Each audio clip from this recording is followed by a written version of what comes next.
Pues ala, empieza. Una primera pregunta. ¿Usted cree que las crisis existen de verdad o las hacen los ricos para apretarle las clavijas a los pobres? Las crisis existen desde siempre y la mejor demostración de ello es que en el Génesis aparece el primer análisis de una crisis, con el sueño de Faraón, las 7 vacas gordas, que se las comen las 7 vacas flacas, y la derivación de José, interpretando la crisis, de que habrá periodos de abundancia y periodos de escasez, y que en los de abundancia hay que guardar para los de escasez, y que hay que verlas venir. O sea que ya en tiempos de Faraón ya se conocían las crisis, sus consecuencias y sus remedios. Pero centrándonos en esta, yo creo que es de las pocas que en la que los ciudadanos, los contribuyentes, los estados han tenido que pagarle a los banqueros por haber hecho mal su trabajo, ¿no? Es que esta crisis que estamos padeciendo y que todavía tenemos para largo, se puede decir que es la primera verdaderamente global, afecta a todo el mundo, aunque los países emergentes se escapan rápidamente hacia una recuperación, como Brasil, China, el sudeste asiático, la India. Es global, es sistémica, porque afecta fundamentalmente a una serie de sistemas importantes y sobre todo el sistema financiero, como usted ha dicho. Las anteriores crisis no tuvieron tanto problema porque el sistema financiero se comportó de manera más comedida.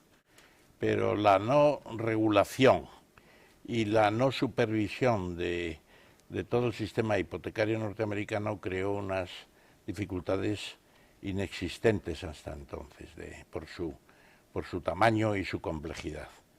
Ayer lo veíamos, el hijo de Madoff se ahorcaba en su casa, es una muestra más de lo que esa crisis ha supuesto y del mucho engaño que había en los sistemas especulativos. Y España no es una excepción tampoco, porque aunque no tuvimos tan gravemente el problema de las hipotecas de segunda clase, sí hemos tenido un endeudamiento brutal de la banca para construir en poco más o menos 8 años 5 millones de viviendas. Y ese esfuerzo todavía queda mucho por metabolizarlo. Los bancos tienen problemas, tienen una alta morosidad de constructores, de inmobiliarios y de personas afectadas por la crisis, y las cajas de ahorro que llegaron a tener hasta un 80% de sus inversiones en hipotecario, pues están todavía con muchas dificultades, y aparte de fusionarse las mejores con las peores, tienen que recibir ayudas ingentes del FROP, del Fondo de Regulación de Ordenación Bancaria, y viven también gracias a la barra libre que ha abierto el Banco Central Europeo, que descuenta todo el papel que se le presenta. Pero reabsorber todo eso va a llevar años. Pero lo que nos contaron de que la banca española gozaba de muy buena salud. Goza de muy buena salud en el sentido de que no ha hecho tantas operaciones sobre los mismos activos, el credit bank, que se llama en Estados Unidos, en la idea de que el bank es la explosión de un crédito con poca base. Pero eso no ha sido óbice para que, con el esfuerzo constructor que ha habido, algún año incluso España ha construido con 47 millones de habitantes más viviendas que el Reino Unido, Francia y Alemania juntas, con 220 millones de habitantes. Ahí está prácticamente todo dicho. Ha habido una componente especulativa feroz, que ha tenido como consecuencia pues un endeudamiento financiero pues muy grande que, insisto, reabsorberlo va a llevar mucho tiempo. Se podían haber declarado en quiebra muchos bancos y cajas de ahorro.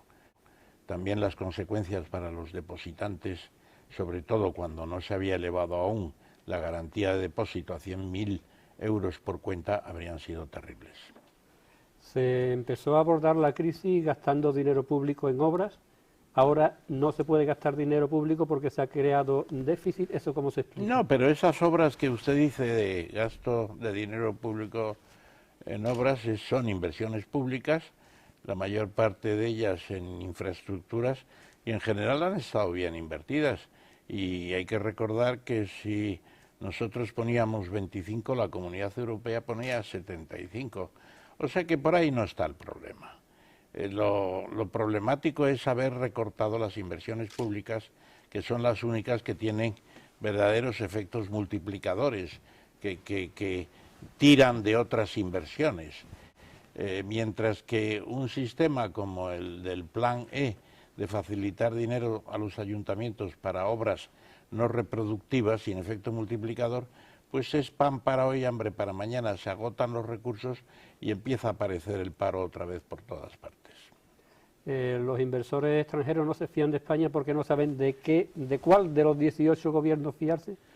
Bueno, no se fían tampoco de Irlanda, ni de Grecia, ni de Portugal y cada vez menos de Italia y de Bélgica. No es solamente el mal español. Y aunque el tema de las comunidades autónomas se ha convertido en una cuestión importante, porque efectivamente hay mucho desmadre de comunidades autónomas que se han endeudado demasiado, incluso últimamente están emitiendo sin ninguna crítica del gobierno de la nación empréstitos patrióticos que no se sabe cómo se van a devolver, y todo eso tiene que ser objeto de una recapitulación y de una reforma. Yo precisamente en mi conferencia de hoy, al plantear la reforma de la Constitución de 1978, incluyo todo lo referente al régimen financiero para evitar ese desorden que se ha configurado. Los recortes que se han anunciado por parte, bueno, las medidas, vamos a llamarle medidas que se han anunciado por parte del gobierno socialista son suficientes, porque los gobiernos siempre nos dicen, primero nos dicen que las cosas van a cambiar y nos meten los recortes que son menos de los que pensábamos, y ahora nos ponen medidas que posiblemente son menos de las que pensamos que van a venir. Los recortes proceden de un factor nuevo en esta crisis. Es la primera en que nos adentramos en un territorio tan difícil, con la particularidad de que estamos dentro de una unión monetaria, donde hay unas reglas. Y esas reglas fundamentalmente son las del déficit público, que no puede superar un tope establecido en el Pacto de Estabilidad y Crecimiento, que es el 3%. Y desde hace un año ya, el gobierno español está recibiendo toques de atención por parte de la Unión Monetaria, el ECOFIN y el Fondo Monetario Internacional para reducir el déficit del 11,2 que llegó en el 2009 al 3 en el 2013. Es una operación difícil, hay que recortar inversiones públicas, lo cual, insisto, ha sido el mayor disparate que se ha hecho. No se han recortado, en cambio, gastos de las comunidades autónomas ni de las administraciones públicas en términos de exceso de empleados públicos. Y todo eso puede llevar, junto con el aumento de algunos impuestos, a cubrir las exigencias de déficit. Pero al mismo tiempo los mercados de capitales dicen, primero, usted ajústese para que los mercados vean que España está haciendo un esfuerzo, pero a ver cómo se las ingenia para que empiece el crecimiento y ustedes puedan pagar sus deudas. Y ahí está el verdadero quid de la cuestión. Por un lado nos dicen que tenemos que recortar y por otro lado nos piden que crezcamos. Estaríamos en condiciones buenas si llegara una gran afluencia de capital extranjero para crecer. Pero eso en España no se da porque en estos momentos hay países emergentes como Brasil o Indonesia o India o China que son mucho más atractivos para las inversiones. Y España en estos momentos pues no es objeto de especial delectación para las inversiones extranjeras. Y por lo tanto nuestra evolución va a ser muy dura y de un estancamiento a largo plazo, y de una situación muy difícil que apenas ha empezado. ¿Los sindicatos están portándose bien con la crisis o están haciendo su papel? O dicho en lenguaje coloquial, van a su bola. Van a su bola, pero es operación imposible, porque los sindicatos saben perfectamente que si no se cumplen las medidas de recorte del déficit, los mercados nos abandonarían. Tendría que haber una intervención del Fondo de Rescate de la Unión Europea, que si para Grecia ha estado en 110.000 millones de euros y para Irlanda ha estado o está en 85.000 millones, la cifra que se estima para España serían 400.000. Y eso en la Unión Europea no hay nadie dispuesto a hacerlo. Eso se pregunta la gente de la calle. Yo no sé mucho de economía, pero sí sé mucho de la calle. Y lo que se preguntan es si un gobierno de izquierda ha hecho estos recortes o plantea estos recortes, te está diciendo que va a recortar más, ¿qué ocurrirá cuando llegue la derecha que viene? Pues nada, será lo mismo.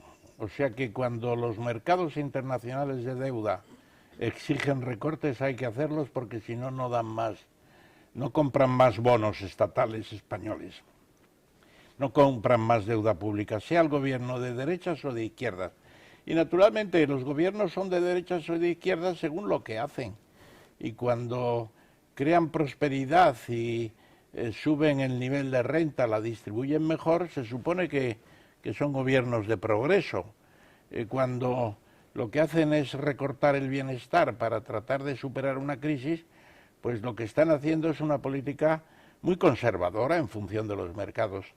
Entonces, difícilmente el Partido Socialista se puede presentar ya como un gobierno de izquierdas. Está haciendo una política ajustada a los mercados de capitales y eso no es lo más socialista del mundo.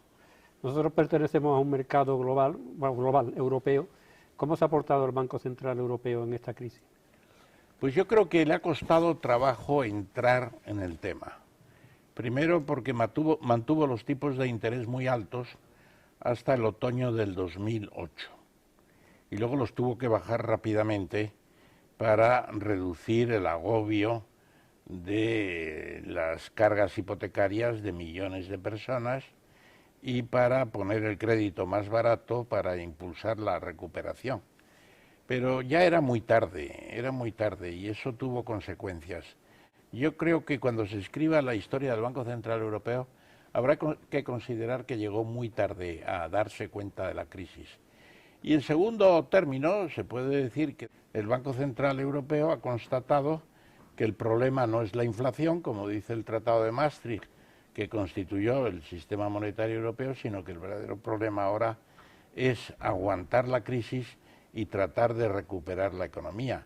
Y por eso, en términos coloquiales, da barra libre a los bancos para que no se hundan y les está concediendo gran cantidad de recursos con base en sus paquetes inmobiliarios e incluso el Banco Central Europeo está comprando bonos emitidos por los países que están ya en la situación del rescate, es decir, Grecia e Irlanda. En el caso de España ya la cosa es distinta y el Banco Central no se ha comprometido a comprar deuda pública española, por lo menos hasta ahora. ¿Cuándo dirá Alemania hasta aquí hemos llegado? Alemania tiene que tener mucho cuidado. Yo digo que la señora Merkel no puede pensar que ella solita va a hacer el cuarto Reich. La prosperidad en medio de la miseria, esa no lo puede hacer. Alemania tiene una exposición de riesgo en deuda griega, en deuda irlandesa, en deuda española, que no se puede permitir el lujo de decir que cada palo aguante su vela, porque ellos tienen que aguantar muchos palos y muchas velas. Y por lo tanto, yo creo que aunque la señora Merkel y Sarkozy hayan acordado en principio que no va a haber bonos europeos emitidos por la propia Unión Europea, es una cuestión de tiempo, lo sabrá. Don Ramón Tamames, muchísimas gracias por estar con nosotros. De nada, al contrario, incluso me ha ayudado usted a aclararme la cabeza en algunas cosas para un artículo que tengo que escribir el jueves.